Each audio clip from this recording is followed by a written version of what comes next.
இயேசுவின்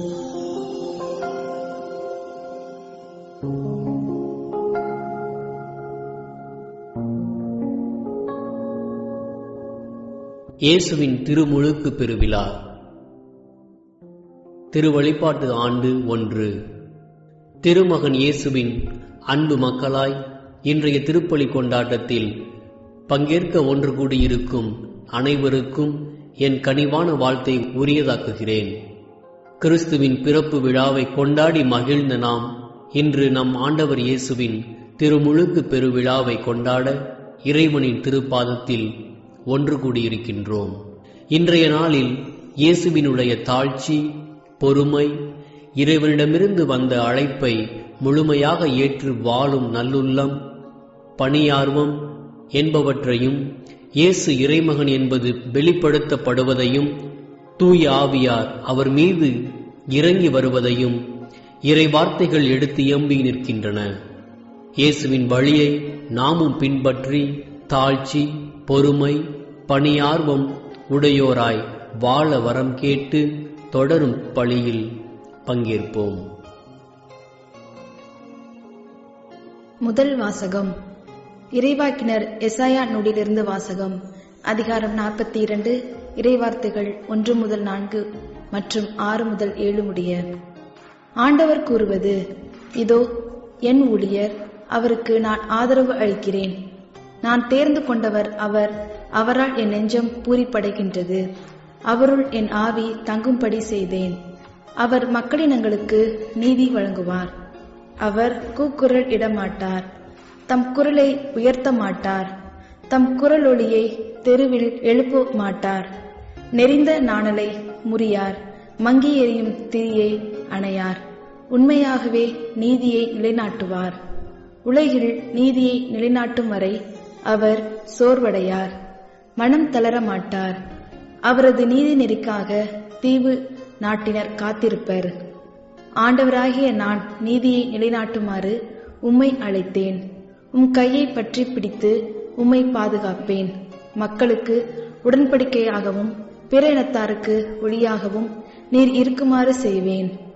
பார்வை இழந்தோரின் கண்களை திறக்கவும், கைதிகளின் தலைகளை அறுக்கவும், இருளில் இருப்போரை சிறை நின்று மீட்கவும் உம்மை அழைத்தேன். இது ஆண்டவர் வழங்கும் அருள்வாக்கு. இறைவா, உமக்கு நன்றி. இரண்டாம் வாசகம். திருத்துதர் பணிகள் நூலிலிருந்து வாசகம். அதிகாரம் 10, வசனங்கள் 34 தொடக்கம் 38 வரை. கொர்நேலியு மற்றும் அவரது வீட்டாரை நோக்கி பேதுரு கூறியது: கடவுள் ஆள் பார்த்து செயல்படுவதில்லை என்பதை நான் உண்மையாகவே உணர்கிறேன். எல்லா இனத்தவரிலும் அவருக்கு அஞ்சி நடந்து நேர்மையாக செயல்படுபவரே அவருக்கு ஏற்புடையவர். இயேசு கிறிஸ்து வாயிலாக அமைதி உண்டு என்னும் நற்செய்தியை அவர் இஸ்ரேல் மக்களுக்கு அனுப்பினார். அவரே அனைவருக்கும் ஆண்டவர். திருமுழுக்கு பெறுங்கள் என்று யோவான் பறைசாற்றிய பின்பு கலிலேயா முதல் யூதேயா முழுவதிலும் நடந்தது உங்களுக்கு தெரியும். கடவுள் நாசரேத்து இயேசுவின் மேல் தூய ஆவியாரின் வல்லமையை பொழிந்தருளினார். கடவுள் அவரோடு இருந்ததால் அலகையின் கொடுமைக்கு உட்பட்டிருந்த அனைவரையும் அவர் விடுவித்து எங்கும் நன்மை செய்து கொண்டே சென்றார். இது ஆண்டவர் வழங்கும் அருள்வாக்கு. இறைவா, உமக்கு நன்றி. நற்செய்தி வாசகம். மத்தேயு எழுதிய நற்செய்தியிலிருந்து வாசகம். அதிகாரம் 3, வசனங்கள் 13 தொடக்கம் 17 வரை. அக்காலத்தில் இயேசு யோவானிடம் திருமுழுக்கு பெற கலிலேயாவிலிருந்து யோர்தானுக்கு வந்தார். யோவான், நான் தான் உம்மிடம் திருமுழுக்கு பெற வேண்டியவன், நீரா என்னிடம் வருகிறீர் என்று கூறி தடுத்தார்.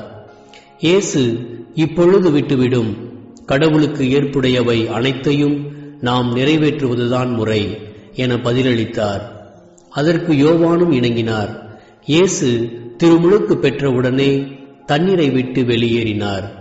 உடனே வானம் திறந்ததையும் கடவுளின் ஆவி புறா இறங்குவது போல தம் மீது வருவதையும் அவர் கண்டார்.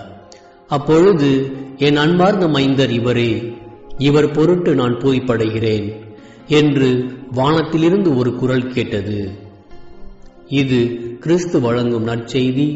கிறிஸ்துவே உமக்கு புகழ். சிந்தனை. என் அன்பார்ந்த மைந்தர் இவரே, அருமையான ஒளிக்காட்சி. கற்பனையில் பார்த்து ரசியுங்கள். அழகிய ஆற்றங்கரை, குளிர்ந்து தெளிந்த நீர் பொங்கி பெருகி ஓடிக்கொண்டிருக்கின்றது. மக்கள் கூட்டம் மௌன பேரணி நடத்தி கொண்டிருக்கும் கண்கொள்ளா காட்சி.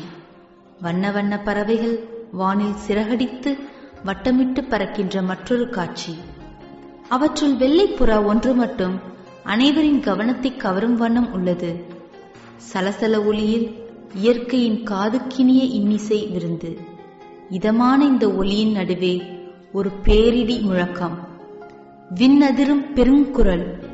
என் அன்பார்ந்த மைந்தர் இவரே, இவர் பொருட்டு நான் புரிபடுகிறேன். யார் இந்த அன்பார்ந்த மகன்? கிறிஸ்தவன் நீ. ஆம், உன்னை குறித்து உன்னை படைத்த இறைவன் புரிபடைய வேண்டும். நீ வாழப்போகும் சாட்சிய வாழ்வை குறித்து உன் இறைவன் பெருமைப்பட வேண்டும். நீ கிறிஸ்தவனாக வாழும் வாழ்க்கையை பார்த்து மக்கள் கூட்டம் வாழ்த்த வேண்டும். மன்றாட்டு. இறைவா, உம் திருமகன் எங்களோடு வாழ்கின்றார் என்னும் உண்மைக்கு சான்றுகளாக நாங்கள் வாழ்ந்திட அருள்தாரும். ஆமென்.